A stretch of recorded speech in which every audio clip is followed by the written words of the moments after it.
আল্লাহর দরবারে লাখো কোটি শুকরিয়া। আজকে অনেক বড় একটা বিপদের হাত থেকে আমরা বেঁচে গেছি। হঠাৎ করে আমার বিয়ান সেই রকম অসুস্থ হয়ে গেছে, একটুর জন্য স্ট্রোক হয়ে যায়নি। আমার ছোট বেটি সিজার হচ্ছে, আর সেই কারণে আমার বেটিকে দেখার জন্য আমার বিয়ান আমার বাড়িতে আসিছে। সকালবেলা নাস্তা করিচ্ছিল, ওই সময়ই হঠাৎ করে দেখা গেল তার হাত দুটো কেমন যেন কাঁপিচ্ছিল, মুখটাও ধীরে ধীরে বেঁকা হয়ে আসিচ্ছিল। কিন্তু ওই সময় আমি বাড়িতেও ছিলাম না, যেহেতু আমার ছোট মেয়ের সিজার হচ্ছে আর আমাকে ওখানেই থাকা লাগিচ্ছে সব সময়। তো আমার বিটি আমাকে ফোন দিয়া তাড়াতাড়ি করে আসবার বললো, আমি দৌড়াদৌড়ি করে এসে দেখছি এই অবস্থা। যাই হোক, আমি পরে ওষুধ পাতি খাওয়াছি, ইনশাল্লাহ এখন অনেক ভালো, আলহামদুলিল্লাহ। আমার বিয়ান হঠাৎ করে এরকম হওয়ার পিছনে একটাই কারণ, তারা সবাই আমার বাড়িতে চলে আসিছে। খামারের অতগুলো ভেড়া কে এভাবে কি দেখিচ্ছে না দেখিচ্ছে, বাড়ি ঘর সব একলা ফেলা থুয়ে আসিছে। এই বিভিন্ন টেনশন নিয়ে এই জিনিসটা হচ্ছে। তা আসলে বয়স হয়ে গেলে বাইরে গেলে এগুলা চিন্তাই বেশি হয়, ঘর বাড়ি ফেলে থুয়ে আসা। কিন্তু দেখেন দুনিয়ার দিন কিছুই না,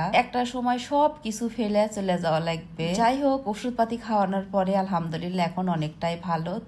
তো চলে যাচ্ছে আমার বিটিরা সবাই বাড়িতে। আমার বিয়ান যেমনই মানুষ হোক না কেন, তার মনটা কিন্তু অনেক নরম। ভিডিওতে আমরা অনেক ঝগড়াঝাটি করি, কিন্তু বাস্তবে মানুষটা আসলে অনেক ভালো। আপনারা আমাদের ভিডিও দেখে অনেকেই কমেন্ট করেন, সত্যি সত্যি কি আমরা এরকম ঝগড়া করি কিনা? না, তা কখনোই না। আমাদের মধ্যে সম্পর্ক অনেক ভালো। আমরা শুধু বাস্তবতা কিছু জিনিস তুলে ধরার চেষ্টা করি। আর এই তো আমাদের ফাতেমা বুড়ি, এ তো সারাক্ষণই ঘুমায়, চোখ খুলবারই চায় না। আর এই তো চলে আসিছি লক্ষ্মীপুর মোড়ে। আমার বাসা থেকে মোড় অল্প একটু রাস্তা, গলি দিয়ে সামান্য হেঁটে আসলেই পাওয়া যায়। আর ওই তো গাড়িও চলে আসিছে, এখন ওরা চলে যাবে। আর এদিকে আমার গলার অবস্থা তো একবারে খারাপ। কালকে তো আমি কথা বলতেই পারিনি, প্রচন্ড ভাবে ঠান্ডা লেগে গেছে।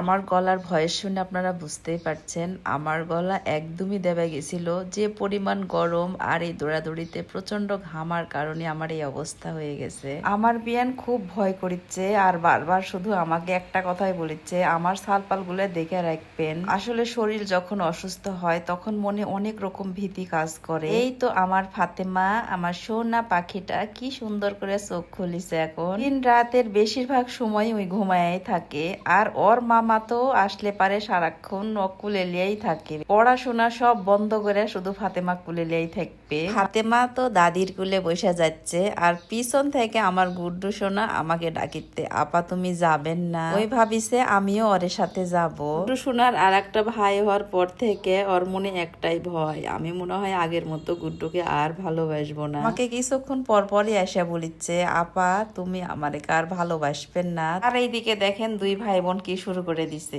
যাই হোক, ওদের এবার বিদায় করে দিলাম, চলে আসছি বাসায়। বাসায় এসে তো দেখছি সেই অবস্থা, দুনিয়ার কাজকর্ম পড়ে আছে। বাসায় সবাই মানুষজন আসলে তো অবশ্যই এলোমেলো হয়ে যায়, এগুলো এখন পরিষ্কার পরিচ্ছন্ন করব। আজকের ভিডিওটা আপনাদের কাছে কেমন লেগেছে অবশ্যই কমেন্ট করে জানাবেন। সবাই ভালো থাকবেন, সুস্থ থাকবেন। আল্লাহ হাফিজ, আসসালামু আলাইকুম।